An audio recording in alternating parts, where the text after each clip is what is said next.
Assalamualaikum. Kau yakin nih kasih komik? Yakin kasih komik? Oh jangan. Sekali aja ya. Sekali. Hah? Oh udah ya udahlah. Tapi gregetan loh. Saya kalau pegang mic, Coach Steven tahu lah. Saya harus takbir gitu. Karena buat saya takbir itu ketika menyebut Allah Maha Besar.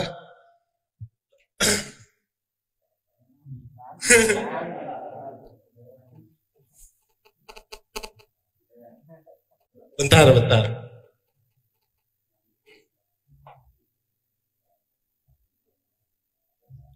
Dulu kan saya, ya boleh dibilang bandel lah ya.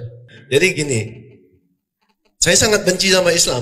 Sama orang Islam, apalagi yang katanya kiai seperti ini, yang istrinya 2 gitu kan. Saya pasti berusaha mencelakai mereka. Ketika ada kesalahan, itu yang saya cari. Nah kalau lu benar, gue diam. Tapi ketika lu ada sedikit kesalahan, gue habisin tuh di sana. Mau kesalahan apa kek? Ya udah, lu kumpulin massa, gitu. Fitnah lah, fitnah sana sini. Kalau bisa digebukin sekalian. Ya, itu saya dulu. Itu yang saya lakuin. Saking bencinya sama Islam, personilnya pun saya benci. Saya mungkin mau minta maaf ke seluruh umat muslim itu gak sanggup. Apa yang saya lakukan ke beberapa tokoh Islam di Indonesia gitu ya.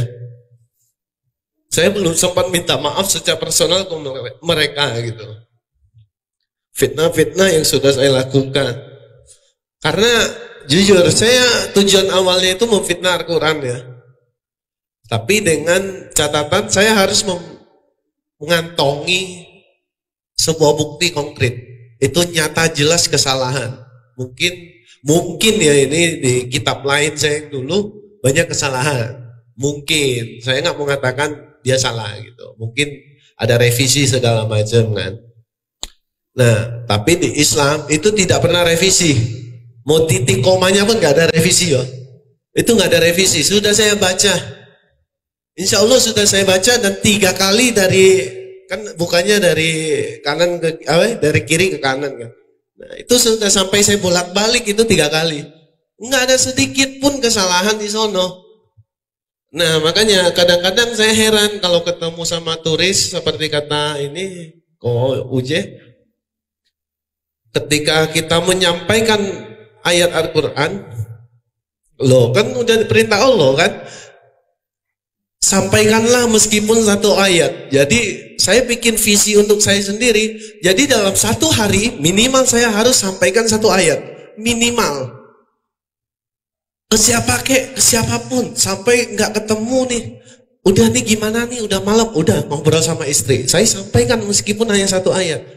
Meskipun sunnah gitu ya. Nih sunnah nih, yuk kita keluar bareng malam-malam. Ini perintah hadis loh. Ini di hadis ada sohi. Yuk kita keluar, kita nyari pahala bareng. Udah ketemu orang di jalan, meskipun duit cuma 100.000 ya. Sisa duit 100.000 itu buat sebulan. Udah sisa akhir-akhir sisa seminggu. Udah kita bagi 2. Insya Allah buat makan ada 50.000 kita pecah. Kita bagikan buat yang lebih tidak mampu.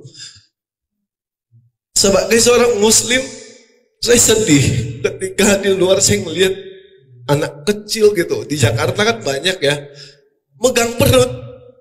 Mungkin di pikirannya, saya hari ini bisa makan apa enggak gitu.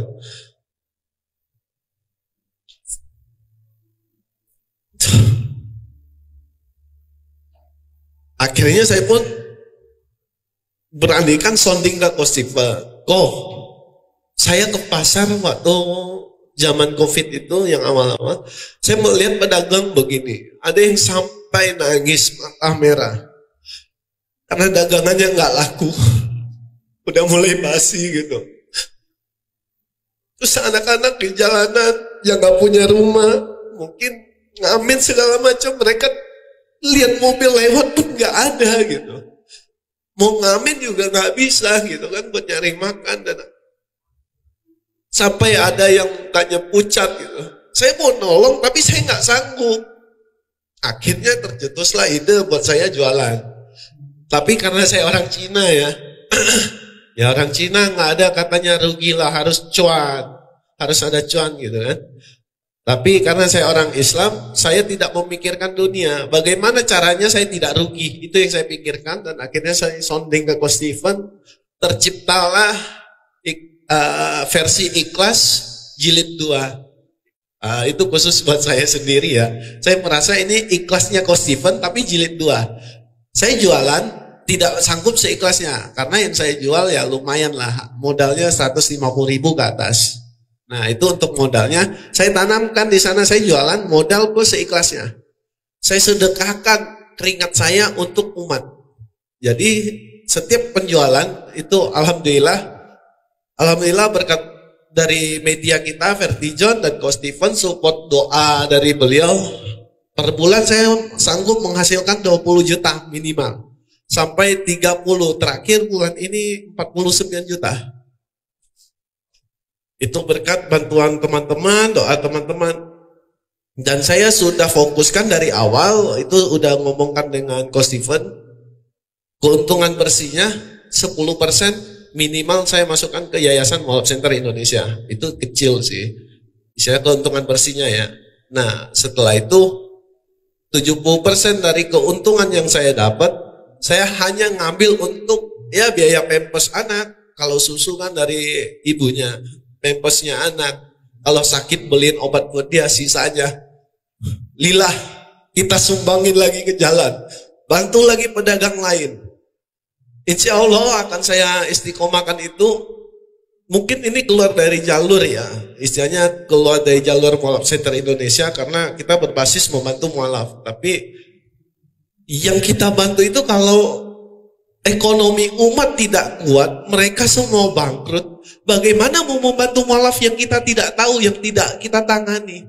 Ya wes kita bantu mereka dulu, baru kita titipkan. Kalau ketemu mualaf yang tidak seperti saya, yang tidak sanggup membantu, malah butuh bantuan, tolong bantu mereka. Bantu ekonomi mereka, tidak perlu dikasih uang, kasih makan minimal gitu. Dan ini bukan, ya saya cerita semoga menjadi giro, bukan merasa sok hebat gitu ya. Pernah kejadian mendapat kabar di pada tahun 2019 ada mualaf yang meninggal terkena kanker dan mau dimakamkan secara kafir.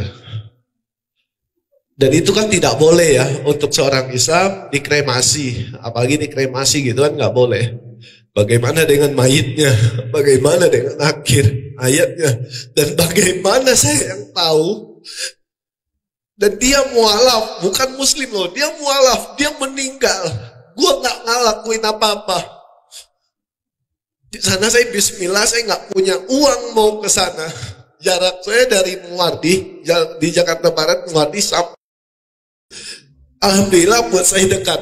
30 menit saya jalan kaki. Saya samperin Ko Seno, Ko, langkah apa yang harus kita lakukan?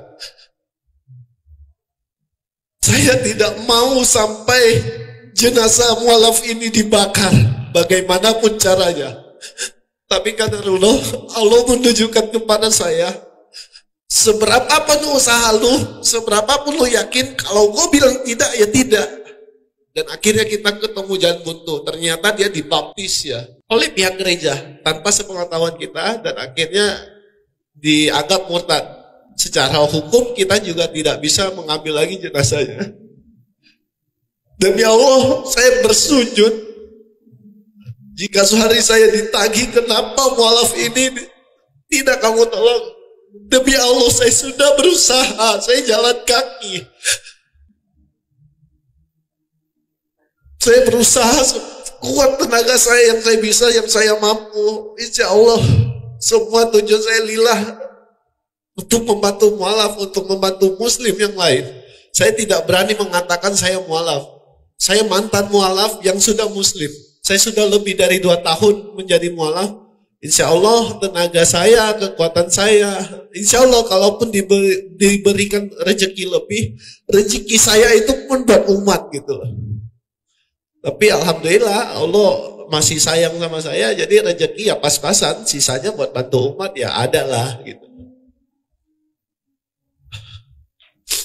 Ya semoga menjadi giro buat yang lain dengan cerita ini. Saya saja bisa, kenapa kalian tidak gitu? Ya nggak harus juga jalan kaki gitu. Minimal kita punya apa nih buat membantu umat yang kita tidak keberatan. Kita ridho untuk melakukannya, ayo kita lakukan. Kita punya tangan, punya kaki, punya mulut. Sampaikan apa yang harus kita sampaikan. Jangan hanya diam ketika ada mualaf dijolimi. Cuma ngadu sama orang lain. Padahal kita bisa melakukannya, lakukan saja. Ayo kita kumpulin nih umat yang misalnya di Blora, di mana segala macam kan. Ayo kita kumpulin, rundingkan. Ini harus bagaimana? Jangan didiamkan saja gitu. Mualaf itu butuh bantuan dari muslim. Tanpa muslim, mualaf bukan apa-apa. Itu aja yang bisa saya sampaikan. Assalamualaikum warahmatullahi wabarakatuh. Takbir!